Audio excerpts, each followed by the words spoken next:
स्वागत है दोस्तों एक बार फिर से आपका आपके अपने चैनल ज्योतिषी उपाय में। आज के इस उपाय में आप लोगों को फरवरी के महीने में पड़ने वाले रवि पुष्य नक्षत्र तथा पूर्णिमा की विशेष तिथि जो कि पुष्य नक्षत्र के साथ पड़ रही है उसके विषय में जानकारी दी जाएगी। सबसे पहले आपको ये बता दें कि पुष्य नक्षत्र कब से कब तक रहेगा।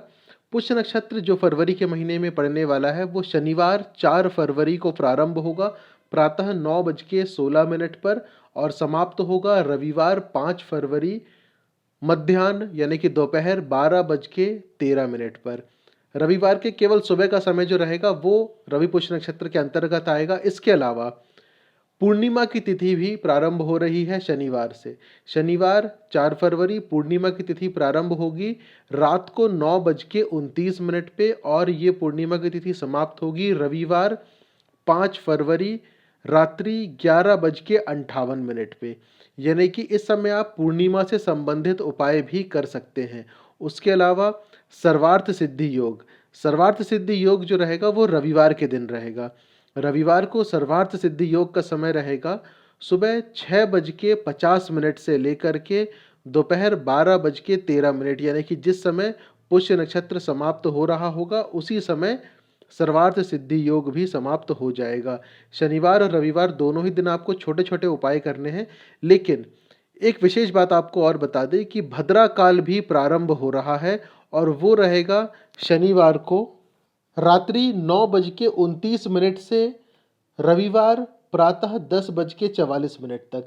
इसलिए ये एक ऐसा समय है जब पुष्य नक्षत्र या रवि पुष्य नक्षत्र होने के बाद भी भद्रा की स्थिति और भद्रा का निवास देखते हुए इस समय किसी भी प्रकार का शुभ कार्य बिल्कुल भी ना करें।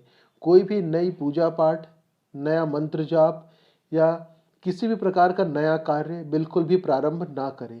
अगर कोई चाहता ही है कुछ कार्य प्रारंभ करना तो वो रविवार को भद्रा समाप्ति यानी कि 10:44 का जो समय है उसके 1.5 घंटे पहले से कर सकते हैं, लेकिन अगर बहुत ही आवश्यक हो तो अन्यथा ना करें। उसके बाद ही जो भी आपको करना हो करें।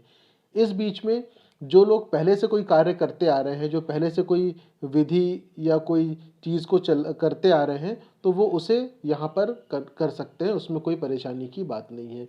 जैसे कि जो शनिवार का जो दिन है, जिस दिन मैंने आप लोगों को बताया है कि आप लोग उपाय कर सकते हैं, तो उस दिन कोई नया उपाय नहीं करना है आपको।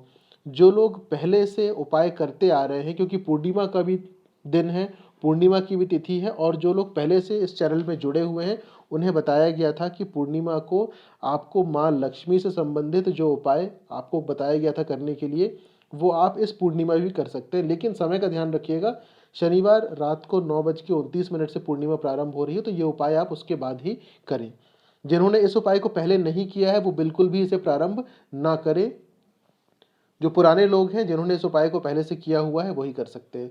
पूजा के लिए आपको अपने पूजा स्थान में उत्तर दिशा की ओर मुख करके बैठना है, घी का दिया प्रज्वलित करना है और फिर उसके बाद आपको माँ लक्ष्मी के सामने गुलाब इत्र या गुलाब धूप, अगर गुलाब इत्र हो जो आपने पहले से लेके रखा था, मैंने आपसे कहा था कि उसे बचा लीजिएगा, बाद में ये हमारे काम आएगा। तो आप चाहें तो उस गुलाब इत्र को माँ लक्ष्मी को उसका स्पर्श कराएं तथा उसे अपने धन स्थान में भी स्पर्श करा करके रख दें। स्पर्श कराने का मतलब है कि जो इत्र जो है उसके अंदर भरा हुआ है उसे अपनी उंगलियों के माध्यम से माँ लक्ष्मी की जो फोटो है या मूर्ति है आपके पास उसमें आप स्पर्श कराएं और उसी इत्र के जो इत्र का जो लिक्विड रहता है अंदर उसे ही आप अपने पूजा स्थान में माँ लक्ष्मी को भी स्पर्श कराएं और साथ ही साथ अपने धन स्थान में भी स्पर्श कराएं यानी कि लगा दें। उसके बाद जो बचा हुआ इत्र है उसे आप वैसे ही रख दें, फिर भविष्य में कभी ना कभी वो उपयोग में आ ही जाएगा। और साथ ही साथ एक बार उसी जगह पर बैठ के लक्ष्मी स्तव का पाठ करें। तो जिन्होंने पहले ये उपाय किया था उन्हें मालूम है किस तरीके से करना है, केवल वही लोग करें। अब हम चलते हैं रविवार की तरफ। रविवार के उपाय की जानकारी देने से पहले मैं चाहूँगा कि जो लोग इस चैनल पर नए हैं वो चैनल को सब्सक्राइब ज़रूर कर लें और घंटी का जो बटन है उसे ज़रूर दबा लें, जिससे कि नए वीडियो की जानकारी सबसे पहले आप तक पहुँचे। सब्सक्राइब कर लिया हो तो धन्यवाद दोस्तों। अब चलते हैं आगे की तरफ। रविवार सबसे पहले आप लोगों को सूर्य देव को जल अर्पित करना है। रवि पुष्य नक्षत्र है, सूर्य देव को आप जल अर्पित कर सकते हैं क्योंकि हम कोई नई पूजा या कोई विधि प्रारंभ नहीं कर रहे। सामान्यतः सूर्य देव को जल अर्पित कर सकते हैं और जल में अगर आपके पास उपलब्ध हो तो गन्ने का रस और जासोन का फूल, जासोन या जासवन का फूल जिसे हम कहते हैं, प्रतीकात्मक तौर पे उसका चित्र आपके स्क्रीन पे दिखाया जा रहा है। लाल रंग का ये फूल होता है। एक जासवन या जासोन का फूल और साथ में, या गुड़हल का फूल भी इसे कहा जाता है, और साथ ही गन्ने के रस, 1-2 बूंद गन्ने का रस भी डालेंगे तो भी चल जाएगा। जल में मिश्रित करके सूर्योदय के समय या सूर्योदय से आधे घंटे के भीतर भीतर आप सूर्यदेव को ये जल अर्पित कर दें। रवि पुष्य नक्षत्र है, इसलिए सूर्यदेव को जल अर्पित करें। सूर्यदेव ग्रहों के राजा होते हैं। किसी भी ग्रह की कैसी भी स्थिति हो आपकी कुंडली में, सूर्यदेव की पूजा या आराधना करने से उन ग्रहों की स्थिति भी ठीक होने लग जाती है। और जब जल अर्पित आप कर दें तो उसके बाद वहीं खड़े होकर के आदित्य हृदय स्तोत्रम का एक बार पाठ करें, और सूर्यदेव से जो भी प्रार्थना आप करना चाहते हो वो आप कर सकते हैं। ये तो हो गया वो समय जब आपको रविवार के दिन सूर्यदेव से संबंधित उपाय करना है। अब भद्रा काल समाप्ति के बाद अगर कोई किसी शुभ कार्य को प्रारंभ करना चाहता है, किसी भी प्रकार का शुभ कार्य हो, विवाह को छोड़ करके, तो उसको करने का क्या समय है, या कोई खरीदी अगर करना चाहता हो तो उसका क्या समय है वो भी लिख लीजिए। केवल 16 मिनट का ही एक शुभ मुहूर्त मिला है रविवार के दिन। इस बार कोई ज़्यादा शुभ मुहूर्त थे नहीं।